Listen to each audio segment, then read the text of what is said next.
don't show prep. So, so he had no idea. I just barely make it in. I'm sure you can tell, but we don't show. I mean, let's put the cards down on the table here. Illustrious. Like a style.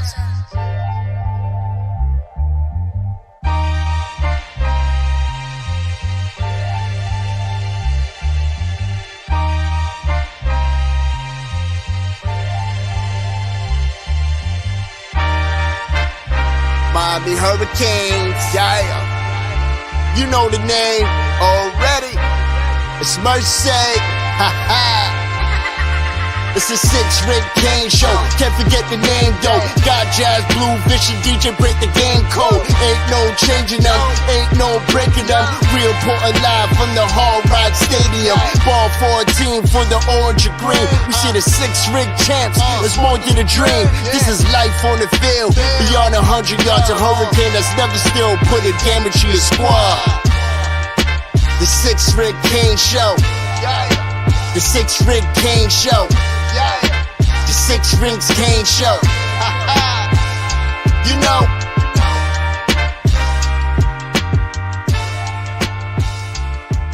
What's wrong with us? Seriously. What's wrong with us? We're Miami Hurricanes fans. Welcome to the 6 Rings Kane Show, a show dedicated to Miami Hurricane sports, featuring the legendary Larry Bluestein, Jazz Santana, Vish, and Danny Gillette. Let's go Canes. Hello, everyone. Welcome back to another 6 Rings Kane show. Vish, joined by Blue and DJ. How's it going? Good. Win. Sick. Another win. Bowl eligible. Yes, bowl eligible it is. So that was clearly not the goal for the season, but there's milestones along the way. No, but there are milestones along the way, right? That's the first one you hit. So they got that far. Some other in-state teams might not make it there. Shout out to Kane Lake. He was also on our show, DJ. Hey, Kane Lake, how you doing? Coming a regular listener.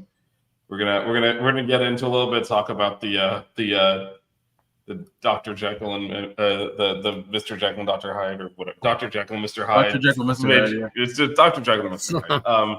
We're gonna talk about somebody. Yeah, we're gonna be talking about Jekyll, Hyde, and how there's no tight ends. But first, word from our sponsor. Which is 305-800-PAY. A word for our sponsor here. After an accident, every minute counts. With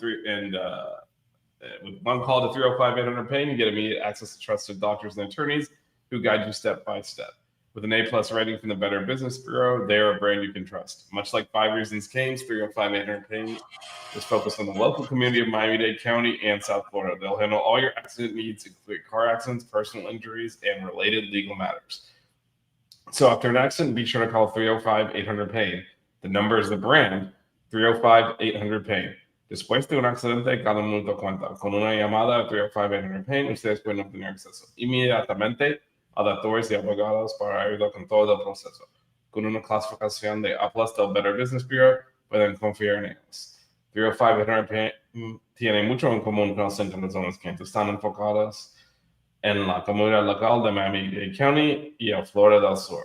Ellos pueden ayudar con todo después de un accidente, incluyendo accidentes de carro, lesiones personales y otras cosas legales relacionadas. Entonces, después de un accidente, llama 305-800-PAY. El número es el nombre de la marca. 305-800-PAY. All right, guys. So it was very much a two halves of football on Saturday with the first half. I think the sky was falling. The second half looked like kind of more what we expect to see. So I'll start with you, Blue, since CJ and I did do a pretty thorough breakdown. What changed over there from the first half to the second half? Besides Stanford being fatigued from the 80, because I saw it in the first quarter, they were sweating and their hands were on their side. So I knew it was a matter of time before they wore down. They weren't making plays like they made in the first half. Miami didn't change anything. Miami still ran 33 times up the middle, but it's they're just not a very, like you said, they're not a very good team. And Miami just started playing a little bit better. They were, it's just it kind of bothers me because they can't be 7-7 at halftime this week, or they just won't win. Yeah, and the other thing, one of the reasons it was lower scoring in the first half is the Canes just ate the clock, and that probably paid off in the second half. They held it for 20 of the 30 minutes in the first half, and like you said, that heat and humidity by the second half, Stanford had very little left in the tank to compete with. Appreciate the compliment, Jason. And then, we're going to talk about this a little bit too as part of this conversation, obviously, because the first half was, like you said, 7-7 against a team that's not very good. And, a lot went wrong. We saw more critical pre-snap penalties. We missed a field goal for the first time. Saw, some sloppiness, dropped a pass on a fourth down. Like, kind of a lot of little things went wrong that, again, against a better team, you're not going to get away with that. But as bad as the first half, I think people it was the perfect game for our fan base, I gotta say, because if you're negative, you got that whole first half to look at, say, wow. And if you're positive, you can look at that second half, and you got everything you need out of that. Because that second half, other than getting stuffed on 4th and 1, it's pretty much a perfect half of football. So, Lou, is there anything you first kind of question around that? In the second half, like you said, they're kind of doing the same things. They're just more effective in doing them. Part of that was Stanford, wilting. Part of it was just a little bit better execution. Can they carry that forward to next week? And also, why can this team not seem to put together a complete game? Good question. Because of the fact that I think what they were having problems with in the last couple of games is when people make adjustments, it was tough for Miami to readjust. And I don't know if now I'm hearing all these. It's not all Dawson. Mirabal's calling the running plays, and I'm thinking, oh wow, a lot of people in the air. Sounds like University of Florida all of a sudden. But I don't know. They just come out. It's weird. 3 weeks in a row, they came out really flat, and they shouldn't, especially with the week off, or 7-8 days off because they didn't play since the Friday. Stanford, like I said, didn't do anything offensively. They didn't do anything defensively that presented any problems. The only thing is they stacked the box just like the rest of the opponents do. And, they came up with a couple of stops, and just, this is one of those games where somebody got into somebody's ear because they distributed the ball to 9 different receivers. So it wasn't the same 5 or the same 4.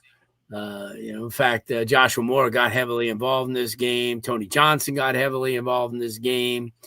We're going to talk about that in a second. But first, CJ, your thoughts on why this team can't seem to play 4 quarters of football? I think earlier in the year it was start out hot and then kind of fade towards the end of the game. And this game was the opposite. I don't know. Like Blue mentioned, they had an extended period of time off. It's not like Stanford are world beaters by any means. It's not like they do anything special defensively. I thought the defensive game plan was honestly pretty vanilla, but I really don't understand why they can't seem to play 2 halves of football. But like Blue mentioned earlier, it's kind of frustrating, and they need to, and they can't do that against better teams. So yes, we won by a large margin, but I could see where some of the negative fans could point to this and say, well, you know what, this didn't work like the scoreboard showed. And I was a little kind of frustrated with the lackadaisical start. Love the finish and how they, kind of put their foot on the gas in the second half. But I really can't explain why they start off so slowly. But hey, I mean, they won, and won comfortably. It should be pointed out. Won by 35 points. But, and it could have been worse. No. They more than covered. They covered, but also, I mean, had a couple of drives that didn't score points on. One was the missed field goal. One was the 4th down, and one that got stuffed on. It could have been a lot worse than the 35 it was. And, Stanford, after that first drive, the only time they crossed midfield was on that last drive, the backups, and where they barely crossed midfield and then missed on 4th down. They didn't cross midfield again. Yeah.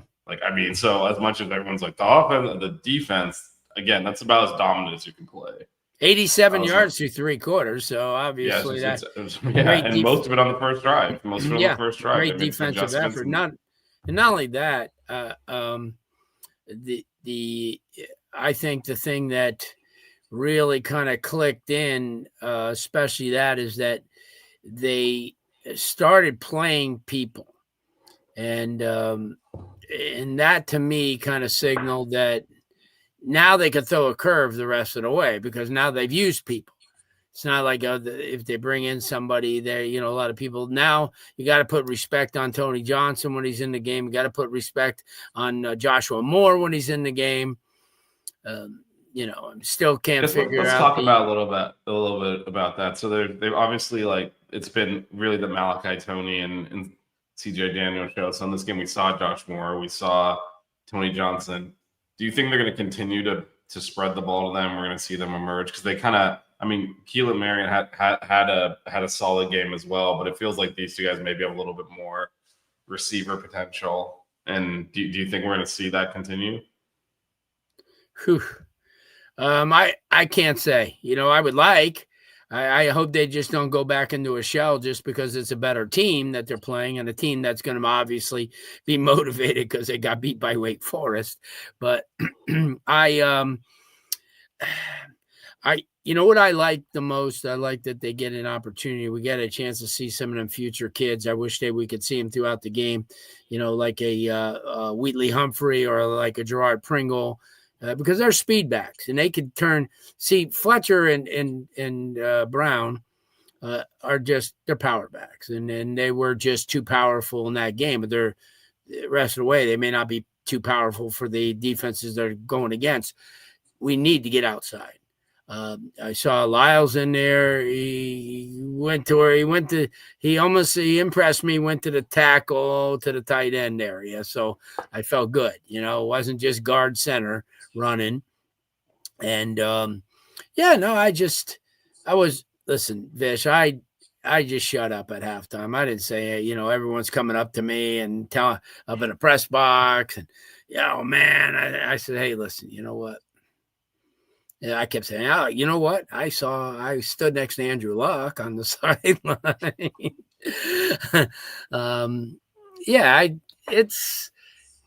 It was a game that they should have won 42-7. And how ironic it is that they beat the team 42-7. They drop a slot in the poll, but yet Alabama, who looked just putrid for 3.5 quarters, and just got lucky on the fumble by Sellers to win the game, gets to stay right where they are. Those are the things that bother me. You know what? 3 weeks ago, you thought Miami was the second best football team in the country. Now you're reluctant to keep them right where they were at number 9. That's the thing that gets me a little. That's why I think these people that vote are mindless. They don't know the game, and that's just it. I feel bad because Miami did what they had to do, and they still got penalized for it, which is something. Yeah, that's the nature of these rankings. I know, but but if you look across the board, if they are voting on the conference, and the SEC teams get credit when they win and don't get penalized when they lose or play poorly. Texas needs overtime and America comeback to beat Mississippi State, moved up. Mississippi State is awful. Napier got fired for beating Mississippi State. Yeah. This is what we're talking about. They moved up on that. No, it is what it is with that. I'm just being nitpicky, but at the same time, I just, now I'm kind of like. So I know you mentioned Lyle, but actually, this is the first game we kind of just said it's Fletcher's game and gave him the ball. What did you think about that decision? Obviously, we rotated running backs in later when the game was out of hand, but they kind of just decide this is you're the guy. Do you think? I felt like a conscious effort to say we're going to ride him, because in the past few games they've been kind of spreading the carries between him, Lyle, and Brown. So while they expanded out the receivers and started throwing more guys to running backs, they did really seem to focus on Fletch. We got to the second level, and when you get to the second level, he becomes a little bit more lethal because he's a power back. His Achilles sometimes is getting past that crowd up there in the tackle center guard area. And this time they opened up a few holes. He got through them. And then when he gets to that next level, linebacker is going to get punished, or somebody's going to get punished. And that's what happened in that game. I talked to him at the end of the game. A little motivation. A year ago, it's been a year since his dad passed. So that was kind of lying, that was pretty heavy on his heart, in that game too. So that was a lot of motivation, for him in that contest. But I think that I think that Dawson felt what you just said, that he had the mojo in that game, and let's feed him, the rock, and he did. And like I said, he took some time off the clock, plus got some first downs and some touchdowns, and it just. But he does seem like a back that does. Some of those backs do better with more carries. It does feel like he grows into the game, and so giving him like 5 or 6 carries is just not really what he's. Yeah, no, I thought he did good, and it was good to see Wesley and Lucas get interceptions, and the defense play real well, because, Goldbranson's not a good quarterback, and their scheme, and ironically, their 2 backs are from Florida, Irvin and Cole Tabb. So, and despite Ruben Bain getting held on every play, they still, start pressuring. And Messidor not being in there hurt kind of. He panicked, like you said. Goldbranson panicked, threw some balls up for grabs that got intercepted. He started seeing ghosts, or in his defense, maybe he couldn't see the defenders because they blended with the field. But the camo worked. Good camo. You could not see those kids on the pitch. Oh, they were terrible, but they blended. I like the cause, exactly. didn't like the uniforms. Yeah, couldn't see him from the numbers from the press box. I was sitting there like, I cover this team. I can't tell who's who. I'm seeing little helmet dots moving around. I can't tell the players apart because you can't see the jersey. Like the cause, don't like the uniforms necessarily. Yeah. Just before we fully switch to the defense, offensively. Start with you, DJ, and we'll circle back to Blue on this. The tight ends are just not happening. Yeah. It was National Tight End Day yesterday. I forgot to say that. And it was National Tight End Day, and the Canes took it off as they should. I guess. At this point, is it a lost cause? Yes. Okay. Answer from DJ there. Yeah, we can barely get a third receiver going. You think we're going to get a tight end going? No. But I wish they would, like, all joking aside, I wish they would utilize them more, because I do think they serve as a safety valve and a chance to kind of, get the ball up the seam, and especially in the red zone too. Big target, but I think at this point they are a lost cause. And last year, we had Elijah Arroyo and some really talented players there, but this year, I don't know if it's lack of development. Maybe Blue can speak to this a little bit, or if it's something different. But they just have not used the tight ends nearly as often. I'm not going to say as they should, but as we might have thought coming into the year. Yeah, Blue. I know we all had high hopes for Elijah Lofton. He just is not. Yeah. That hasn't come to fruition. I know you in particular had seen him a lot and thought he was going to have a huge season. What's gone wrong there? Not in practice. I had this conversation on a show yesterday, and I wish I knew. I know the kid's extreme. I've been to billions of practices, and he's just blowing people away. To the fact that even Wesley was getting left in the dust a bunch of times with him coming out of the backfield, running a tight end drag. My thing is, get him out of. I always said, get him in the slot. Put Bowman in there if they need to block, but get Elijah in the slot and then get him paired on a linebacker or blow right by him, and you can go 70 yards. If you remember, there's a play that they did, might have been against Louisville last year, I believe, when Arroyo caught that ball and went 80 yards or 70 yards. You remember that play? Yeah, I think it was Georgia Tech. Was it Georgia Tech? Yeah. Okay. I think it might have been like the first or second play. Well, Georgia Tech immediately, of course, scored a touchdown. Then it was the first Canes possession. But that play, if you remember, Elijah came out of the slot. Yep. He was paired with a linebacker, and he blew right by him. And I'm surprised that they don't. It seems like, I don't know. It seems like that Dawson's play calling is just it's different. And I don't know Well, whether huh? So J Rock's also coming in and saying a terrible interview today in the press conference. Well, I heard he lashed out when someone asked him why he ran 11 times in a row. Well, so I do want to address that just a little bit, and then we can, talk about the larger play calling issues. They asked him why he's not running outside more, and yeah, Which he is a fair did. question. He did lash out and say like the question doesn't make sense to me. But then he spent literally, because I counted, 6 minutes explaining all of the run plays, how the gaps work, the style of run, how when they call outside zone, it's still a zone running offense. So the running back is normally still going to hit the A and B gap unless the defensive end doesn't contain, which case you can get outside. I think, look, you don't have to agree with him, but and I think those clips of him, I don't get the question. Like, what do you? And he made a couple other sarcastic comments, like, "What, you want me to run option?" and all this stuff. But if you kind of cut that away, he did give a very detailed explanation on what they're trying to do in the running game, how the run concept fits, how he talks about, it's a shotgun running team, so that does take away some of your ability to hand off tackle because you're coming around you're coming around, and so you have to get outside the guard, the center of the guard, the tackle to get out wide. And unless the ends crash inside, that's not where the gap's going to be. And the running back is really supposed to pick the gap. Talked about how like those screen passes to the wide receivers and all are actually kind of what they consider their outside running.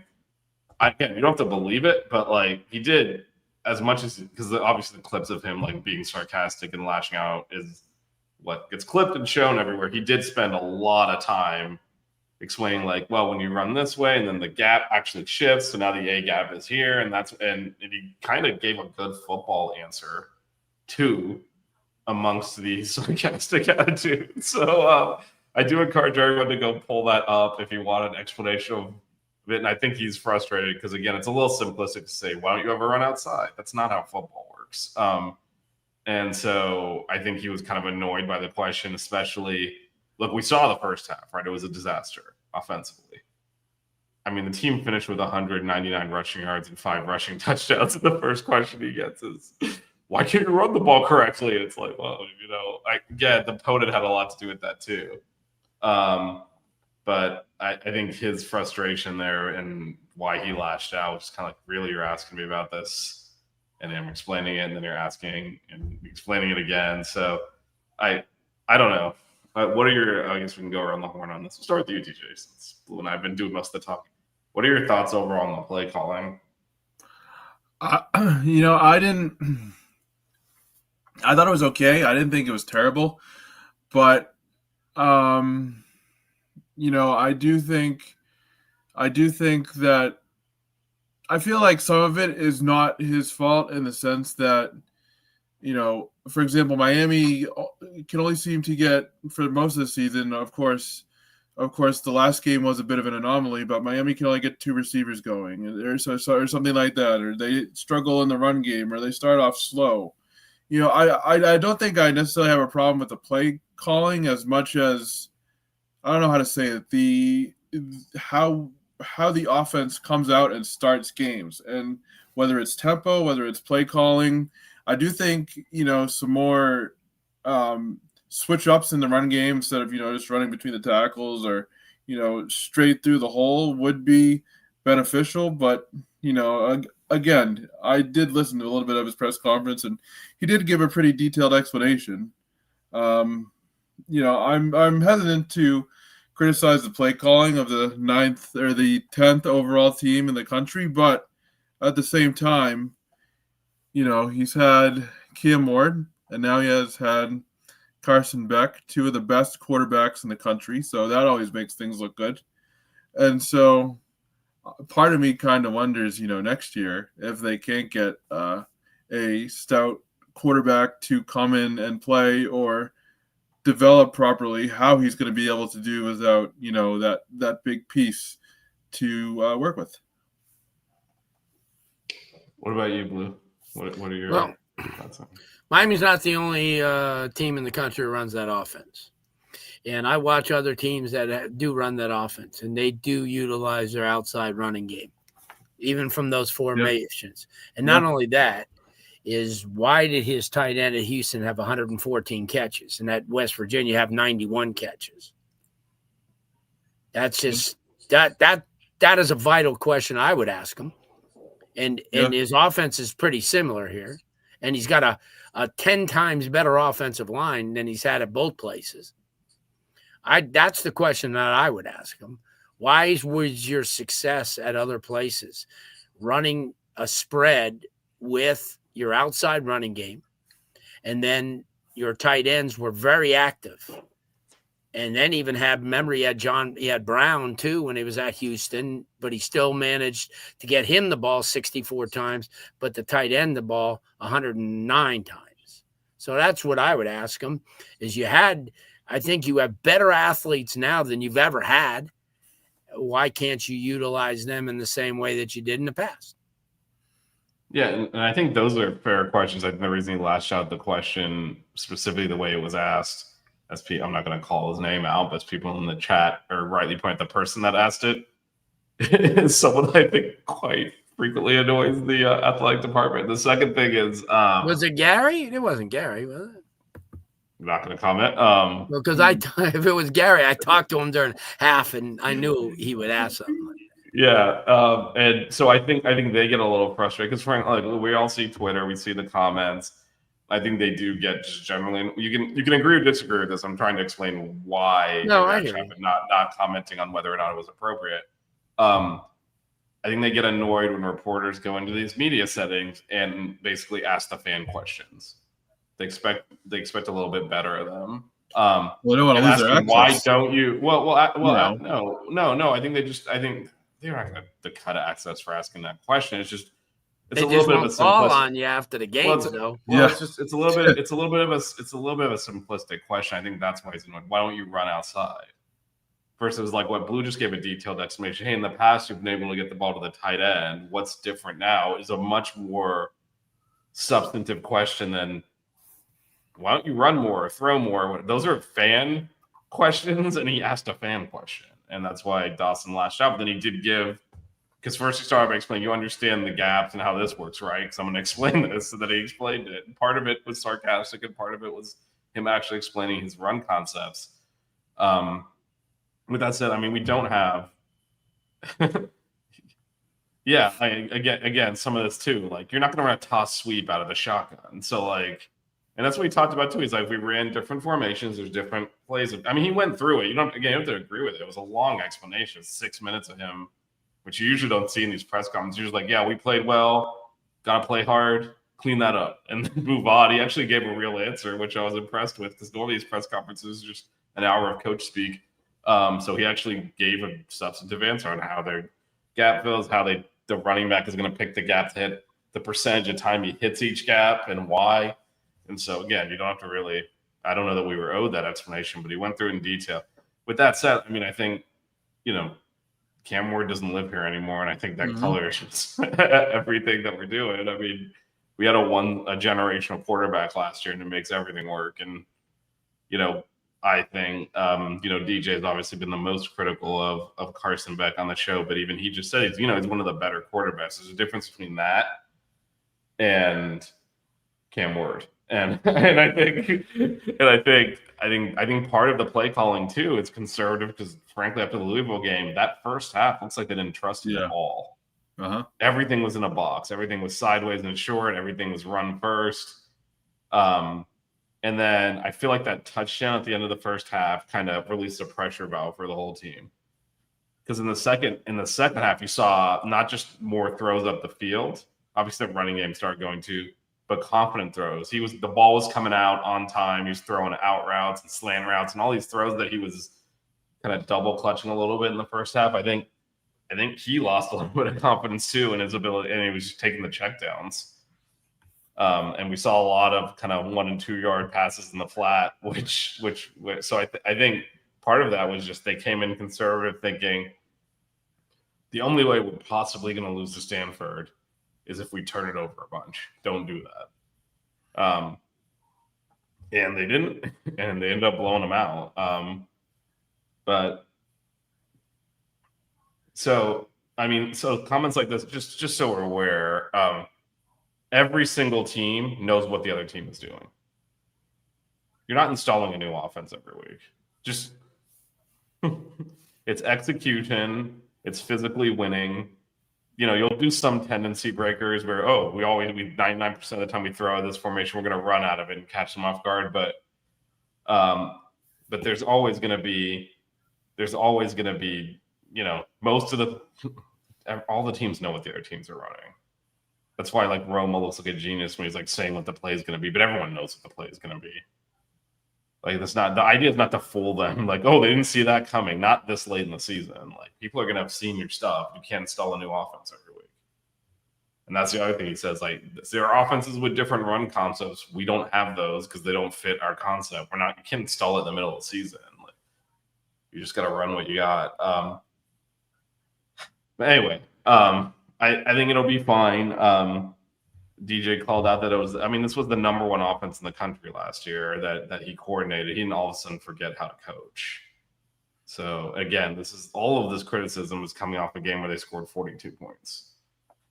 So also Kim Ward covered up a lot of holes. I will say he did. But again, 42 points in this game. And so I will say, Five Marines Kane comment about no play action and things like that. That was one of the things Beck did, I thought, really well at Georgia. And they kind of built that off of a strong Georgia running game, which Miami has. So in that way, I would like to see a little bit more diversity in terms of play calling, because I do think we don't run enough play action, and I do think we could run it with the running back talent and the defense having to respect the run. Yeah, I think, again, I think one of the things with Dawson's offense, this is why maybe it is a little rocky now without Cam Ward there. A lot of it is our options. The running game is pretty much all zone runs. The running back has to hit the right hole. He has to hit the right gap. So you can look at the replay and say, why didn't you call the play to go here? Generally, the running back has several gaps to choose between when we run those plays. And the same thing, a lot of these runs are RPOs too. And especially against Stanford, I don't think Carson Beck has confidence after that 4 interception game. And he was handing it off a lot when he probably should have pulled it and thrown it. And, again, that opens up a lot too. So I think there's an element of that also. Because, again, a lot of this offense is just you make a decision in real time. And he talked about this too. He said the defense is going to dictate where the play goes. When you hand it off and it's a zone run play, you're going to hit wherever the gap is. And if the defense is kind of playing outside, you're going to cut it inside. And again, I think we did a better job of doing that in the second half. But we'll see. As we said, the competition is going to get better. And SMU is interesting, as we'll talk about them in a bit, but their pass defense is atrocious also. So we'll see if they open it up more. But let's before we get to us, let's talk about our that defensive performance. Blue, you referenced earlier the changes up on the defensive line. Obviously, the message were out there to make some changes, but rotate a lot of guys in. A lot of them are effective. Do you think we're, again, with Mesidor, I think, honestly, they didn't say this in black and white, but they're like, we thought he was going to make it all week, and then he just didn't quite make. I feel like they held him out because they knew Stanford stinks. Because he warmed up, and then they're just like, yeah, you know what? Maybe not this week. I assume he'll play this week. Do you think we're going to continue to rotate even with him back in the lineup? I think so. Blunt had a great game. He was there. He was around the ball, throughout the whole second half. And I thought he was, he's a man child. He'll be the next guy up. Definitely. He'll start next year. And then you'll see Dante Simpson, who got in there on a couple of plays later in the game. He just needs, obviously, some reps. And Blay plays a little reckless, but you know what? He's going to get a couple of penalties like he did. He got one. But he's also around the ball. He's strong. He got 2? He was the guy who jumped off sides and nailed the guard twice. Oh, yeah, in that's the first right. half and the second, and got away with a pretty horrible face mask that somehow the ref didn't see on a sack. Okay, well, remember he doesn't get a lot of reps in the games, but now he is, and I think they'll still do that. There's no reason why they shouldn't. They defensively, maybe it's just me. I'm kind of highly critical, but Poyser's he's not as great as everybody thinks. He always is around center of controversy. He don't cover very well. I mean, he people leave him in the dust, but we'll see. He's going up against running teams for the next couple of weeks. So, but and like NC State will be a huge test for him because they'll throw the ball 50 times if they have to. Listen, I'm not going to complain. 6-1 is 6-1. It's just that the only thing that I say is I've gone back and looked at what Dawson did in the past. And that's the frustrating part. And he doesn't even the thing that to me is you don't have to use players, but he doesn't even set people up. Like he wouldn't even okay, I'll bring in Lofton. Okay, put Lofton in motion and then end him up at the slot. Okay, you don't have to use him. I completely agree. But just see how people react. See, Vish, that's what you do in football. Everything is not, everything is for a purpose. It's not that you're going to run somebody in motion and all of a sudden use him, but see how everybody reacts and then come back later on. Because if he goes in motion and then all of a sudden he ends up at the slot and the guy on the left, let's say he goes from left to right, and then all of a sudden the guy on the left side doesn't follow him all the way through. Okay, and then all of a sudden he's paired on a safety or he's paired on a linebacker. Run him up and run him just like you would Malachi. Run him upfield because what's going to happen is he'll catch the ball. He's not like a regular tight end. Remember, he's a versatile athlete. And I only key on him is because he's a hybrid and much like Brevin Jordan was a hybrid who we underused. But it's just those things are really the things that get me the most is how, like in Gary's question, obviously Gary should have had more facts when he did that. And rather than just play, how come you don't run outside? Just say, hey, listen, I noticed this and that. And, I watched, when you were at Houston or about, I would never attack anybody like that. I just would say, why don't you set these teams up? Because he doesn't. I look at their offense. I watch every single damn play, and then I go home and watch the game again just to see what they do. And even the offensive line sometimes, they don't do as much, they don't do as much stunting. They don't do as much trapping, and Miami needs to run plays away from the play and see how they react. Then you got your eyes in the sky, and they could say, hey, you know what? Let's come back to this, in quarter number 3, because if we run this play, I noticed that the linebacker's not moving with the, with the running back who came out of the backfield. Let's say they had, listen, Lyles can catch out of the backfield. You get him in space, he'll get you 12, 15 yards, which isn't bad. But you remember how they used Lamar Miller? They used to get him on, in space. They used to get him on wheel routes. And I know he ran a 4.35, but that doesn't mean anything. You just gotta work. And if somebody goes and covers him and you say, okay, well, don't use him as your main play, but use him as your third read. Okay. So if God forbid your tight end's not there or Malachi is not open, which is very rarely. So you got a third read. But you come back to that third read later in the game knowing he was open. That's what Miami needs to do more of. And listen, I'm not an offensive coordinator by any stretch, but I do know the game and I do follow it. And because of what I do from a recruiting standpoint, I watch every facet of the game. So I have more of a, insight than most people do because I watch that type of things. And I want to see what that, when someone goes, oh man, that kid's the best tight end ever. Yeah, okay. But you know what? The 2 plays that he didn't get the ball, he sucked. He was lazy. He missed blocks. He didn't run a good pattern. He got, so those are the things that I look for. And I'm not taking shots at anybody. It's just those are the things that I look for that in a game like this week, Vish, could hurt them. And, and those are the things that frustrate me, the most. Yeah, it's let's talk about this week a little bit. So, one of your points on Elijah Lofton was that, it was transparent when they were going to throw that screen pass to him. They I was going motioned to him say, out. weren't He we hadn't talking really about played this on Sunday? Yeah, I think you're right. Yeah, he hadn't. To your point, Blue, you need them on the field not throwing to them too for them to be effective when you throw to them. They subbed him in. He doesn't have that many snaps. They immediately motion him out in the flat. Everyone knows he's a crazy athlete. The whole defense essentially knows they're going to throw him the ball.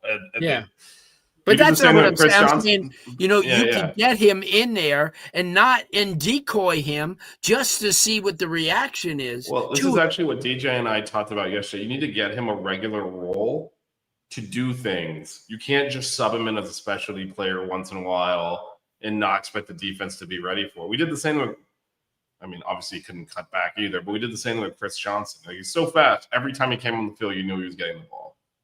Because you're not going to give him enough snaps to actually be the decoy. So they need to figure out, where Lofton fits, if it's in the slot or whatever, and get him more snaps to do that. You can't put him in for like 3 plays and then have that be effective. And that's kind of where he's at this point. So I'm not saying the coaches aren't to blame for it. I think it's their job when you have talent to figure out how to get it on the field and make it effective. And they're completely missing that with Lofton. It's just that the approach they're taking is never going to work.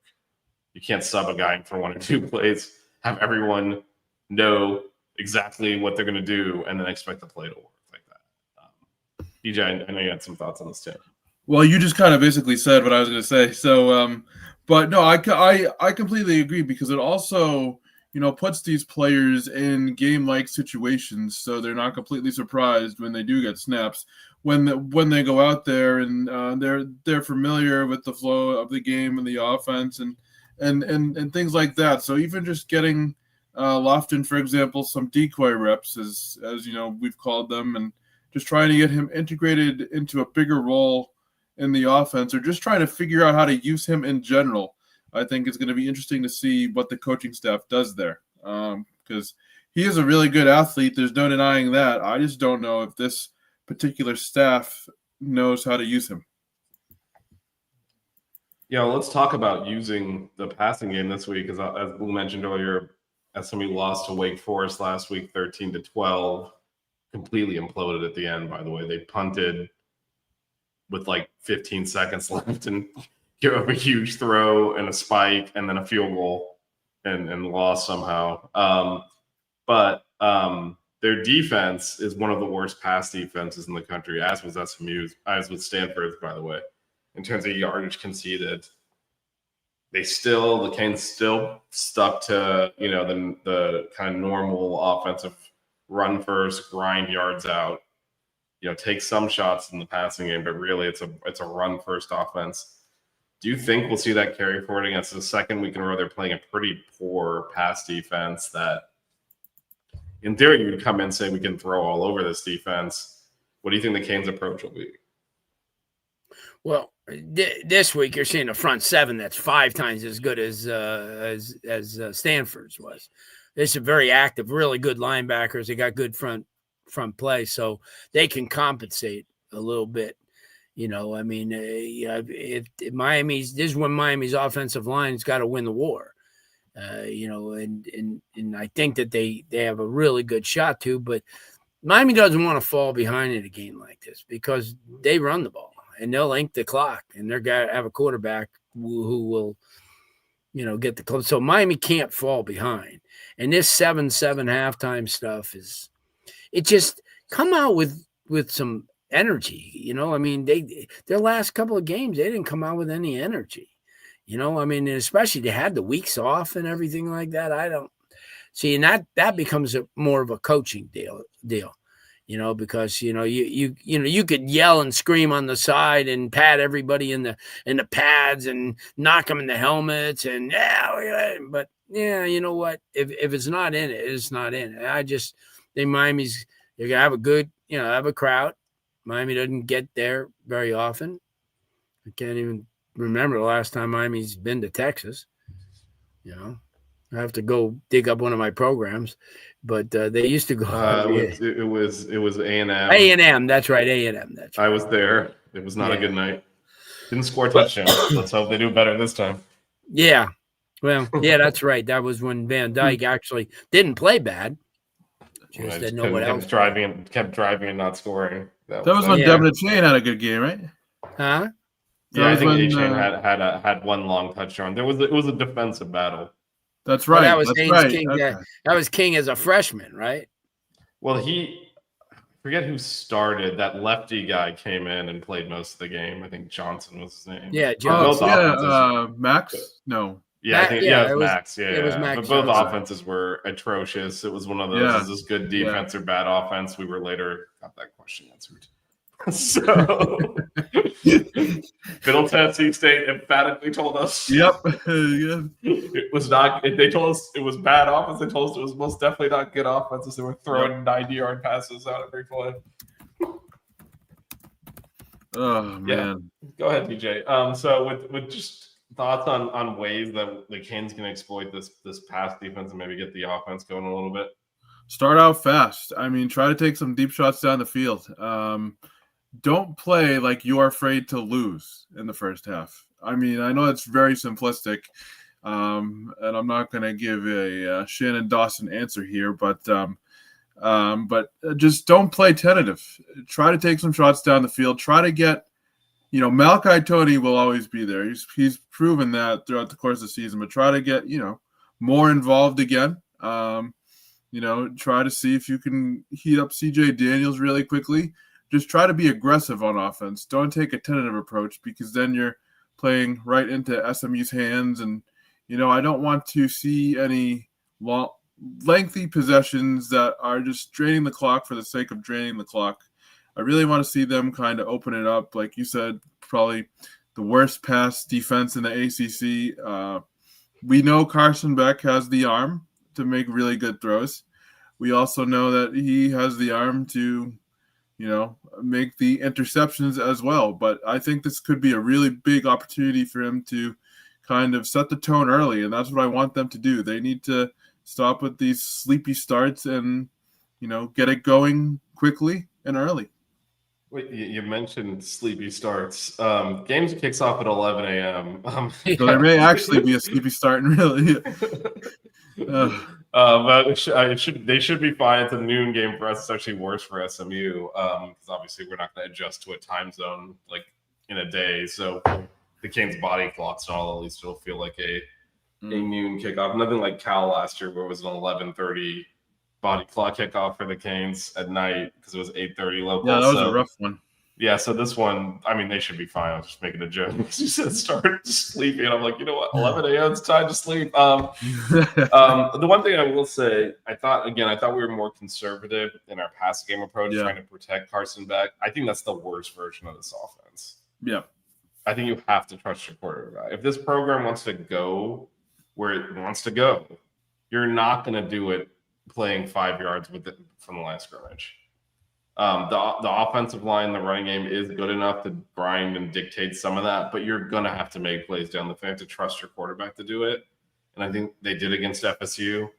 And that game was over in the third quarter. And they tried to do it against Louisville. And you started throwing picks. And then, they went away from it. You got to just trust your quarterback. And I think they did against Louisville, even down to the end, right? 31-yard line. They trust him to throw again. He threw a pick. And I think last weekend they were very conservative and protected him. You can't do that. You're not going to win doing that. I think I agree with DJ. I'd like to see them just trust their quarterback to make the right plays. Anyway, we got a question for Blue, and then we will do predictions and then some show and tell and get out of here. So real quick, does he think has his hand in the cookie jar when it comes to the offense? Do you think Mario is kind of I'll ask this another way. Do you think Mario is kind of dictating the style and play on offense, or do you think Dawson has autonomy? I think he's got a lot of input. He feels he's one of those guys. He's the head coach. He's responsible. So if he has something to say, I'm sure he's letting Dawson do his job. There's no doubt about it. For sure. Because Mario's not an offensive coordinator, but if he has something to say, you got to say it. I mean, in any sport. I mean, if you're a manager in baseball and you have a tendency to know a pitching game, you could overrule your pitching coach. You just say, hey, listen, I think this kid, I watch this guy hit. I think, he's good 2-strike hitter. Let's throw breaking pitches. Let's not mess around with a fastball. So I think, to answer your question, I think that I'm sure he has things to say. It's just, I don't think there's not a head coach that doesn't have an overall team concept they're trying to implement across the offense and the defense. But I don't think he's meddling like I think some people think he is. Like, again, I just want to stress enough. Score 42 points. Won easily. Yes, it was just a bad team, but I think there's an overreaction of negativity that does not need to be here right now. Like, that was the worst team the Canes have played other than Bethune-Cookman, who they also blew out. They played a tough schedule. There have been no easy games other than those two. USF is really good. UF has players. You went to Florida State. Notre Dame's a top 10 team. Like, I know people want to see the team put up 50 points every week and just roll teams. The competition is good. It's hard to do that. And I watched the first half, so I can believe it. But the amount of negativity coming out of that, what was a dominant performance and a spread covering win, is to me just bizarre. I think our fan base has PTSD from blowing games and blowing seasons, and I think it is manifesting itself across this narrative. We've spent the entire show talking about the reasons for concern, but the sky is falling stuff is ridiculous. It frankly is. This team is in the top 10. They've lost one. They're 6-1, and they played a very tough schedule. The fan solution to the issues is to do things like put Tate Martell in and stuff. Like, I'm sorry, like, it's the idea that they don't actually think about how to move the ball and how to do things is pretty crazy. Okay. You think you know the issues and you think you know the solutions. And what I saw a lot in that first half was Stanford shoving this vaunted offensive line back into the backfield because the Canes did not come out ready to play. What run play was going to work on that? I think criticism is fair. It's saying, well, their coaches are just so stupid. They can't see this obvious thing all of us lay people know. To me, that's where it crosses that line. I think that's where the frustration comes out. Slum. I mean, we've criticized plenty in this show today. Like, hey, we'd like to see more of this, we'd like to see more of that. But pretending like they all have their head buried in the sand, like they don't, to me, I think it's a step too far. And thinking that, like, we know better, we don't. We can still be critical, right? And we've done that over the year. I mean, God knows we've had a lot of coaching staffs come through here and criticize them when warranted. But I think it gets a step further. Like, why can't these idiots see this obvious thing we're seeing? And because it's not obvious. There's different ways to play football and different ways to win games. And we are a week removed from everyone screaming, why did you try to throw the ball? You should have just slammed it in the middle line, kicked a field goal, which, by the way, missed a shorter field goal to start this game. And so it's just like, okay, can you imagine if Mario slammed the ball into the middle of the line last week against Louisville and then missed a field goal? You guys would have exploded. But after the interception was thrown, it's like, why you slammed the ball? It was obvious you should have done that. So I think that sort of thing is just pretty look, they're big boys. They signed up for this job. They know what they're getting into. Criticism comes with the territory. They have to deal with it. I don't know that Dawson's sarcastic attitude was helpful, but I do think his breaking down of the run game was helpful if you're actually interested in understanding where their thought process is. So I'll leave it there. Predictions. DJ, go first. Okay. Miami 38, SMU 24. 38-24. Blue. 27-24 Miami. Ooh, okay. Ooh, you're trying to kill me in Dallas, huh? Actually, I think SMU is not a good football team. I know everyone's familiar with all the players and the coaching staff. I think the Canes will handle them pretty easily. I got 31-10. I think you're going to be, and I don't think it's going to be a reflection. I'm not going to be here on our show on Sunday morning, DJ, saying, "Oh, this is the greatest team in the head," because I just don't think I've seen them play multiple times. Like Wake Forest basically stole that game from them, but I mean, I think SMU is very inconsistent, and I like the Canes to handle that. All right, Blue. I know you you teased me backstage, so I kind of know what's coming here. But let's see our friend show and tell.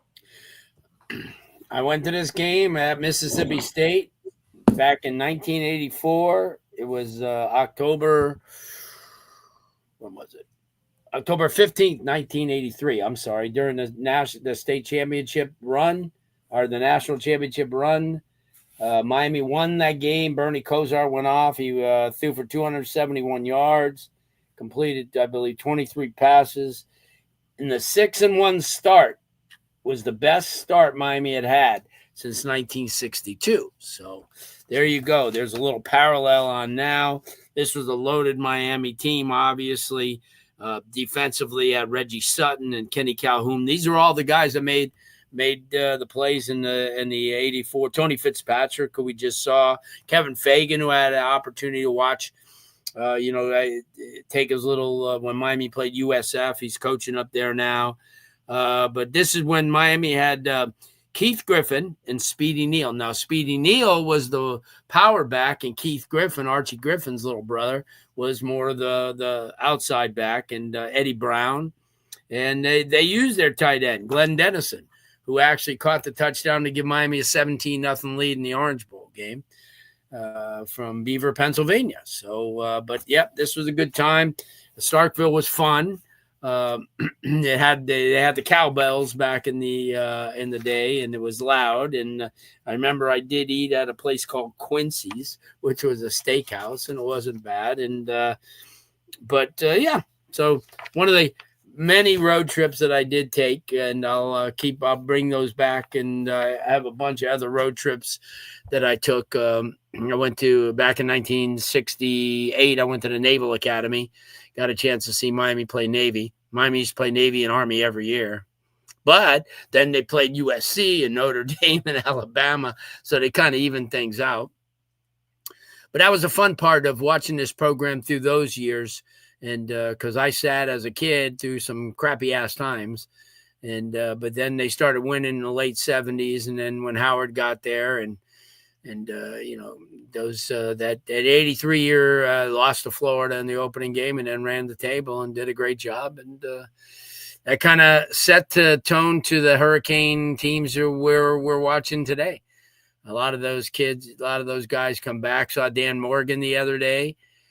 He did the little siren bell, and I stood next to Andrew Luck for a little bit and listened to him in the pregame. Nice guy.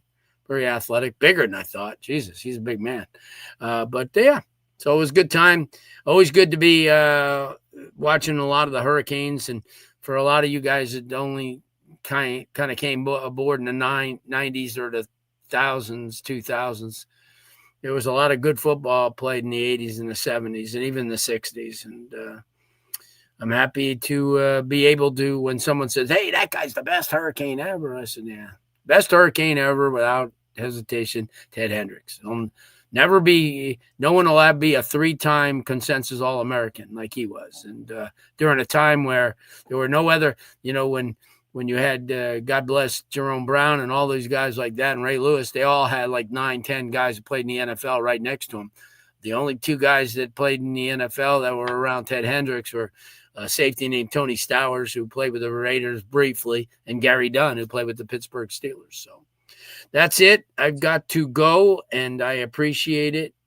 And I hopefully will have that W. I know that Vish will be out there in Dallas eating some good barbecue. One of the better venues as far as neighborhoods and stuff is SMU. They're in Highland Park, which is really beautiful. And it's not a big stadium. It's a smaller venue, but it's right there downtown, on that side, and good little restaurants, good hotels, and a very, very, it's the Aventura, as I call it, of Dallas. Highland Park, and Clayton Kershaw and what's his name from the Rams, the quarterback from the Rams, grew up in that area. Both played baseball on the same team and played on the football team. So that's it. Little history of Highland Park, and hopefully we get a W and then come back home and win. But I appreciate you guys, and we will see everybody. Thanks for everybody who's listening, and and I appreciate. Yeah, Blue. I know you have to run to another engagement. DJ, I'll stick for just a second Okay. to answer. There was a question that I want to address real quick. All right, guys. Get We'll out take here, but- care. Take Thank care, you. Blue. All right, bye. Yeah, just real quick on this, we'll do what DJ and I always do. We'll be online Sunday morning breaking down how the 42-20 happened and trying to make sense of it and talk about how to move How would I feel? Probably hungover. That's how I would feel. Yeah, we But- wouldn't feel great about it. No, I mean, we did a post-game show after Middle Tennessee State ran laps around us. Like, we're not going anywhere. I don't like playing we're the not afraid to hypothetical admit game we're either. wrong either. And we're Yeah, not I don't like afraid to playing admit we're wrong. hypotheticals either. Yeah. Yeah. So we'll do what we always do. We'll break it down. Yeah. We'll analyze what happened, and then talk about it on the show like we do every week. So Yeah. that doesn't change. Obviously, the movie. 42-20. I hope not. I will say I hope not. I hope no 42-20. I don't think it's gonna be, and I No. mean, we could just equally ask what the score is 70-7-0, and the Canes win. Then we're like, all of a sudden, Dawson's God. No, you got week to week. It's a long season, especially. All of a now with sudden, the playoffs. Dawson's the best coordinator in college. Well, I mean, look, it's a long season. I can tell you right now, Yeah. over the last 5 games, the offense is going to struggle at times, the defense is going to struggle at times, and you have to work through and get the results anyway. That's football. So, all right. like we said Thanks, last everyone. week- Lively discussion today. Thanks, everyone, for joining us. Actually, next week I am at Monday Night Football on Monday, so we might have to pick another week of the night to do night of the week to do it. But we'll discuss that. But the after show will definitely be Sunday morning, 10 a.m. Eastern, 9 a.m. my time. It is a time change on Saturday night, so 10 a.m. fall Eastern. back. 10 a.m. Eastern Oh, will that's feel like right. 11 It is for a you, time DJ. change. I forgot about that. But it's the fall back one, so you don't lose an hour of sleep, you gain an hour of sleep. So I know. It's time changes still mess me up. I don't know why, but well, anyway, so it'll be 11 o'clock feeling for you, but it'll be 10 o'clock. And it'll do me a favor because I'll be on Central Time, so I'll give you an extra hour to get for that I'll text for the you. action. Yeah, no, we get it done. 10 a.m.